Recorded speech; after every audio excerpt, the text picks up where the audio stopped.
Ever wonder how to make your Samsung profile card look more unique?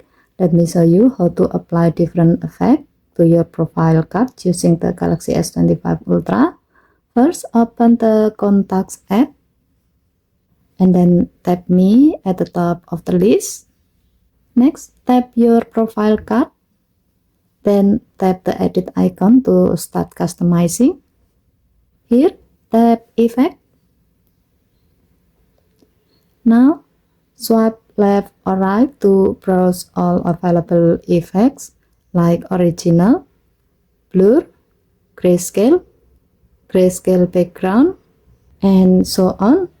While swiping, you can also preview how it looks on your profile card.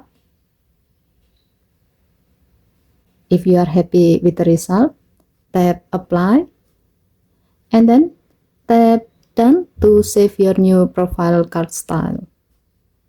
And that's how easily you can add a creative thought to your Samsung profile card. Okay, thank you for watching. Please help to like and subscribe. Have a nice day.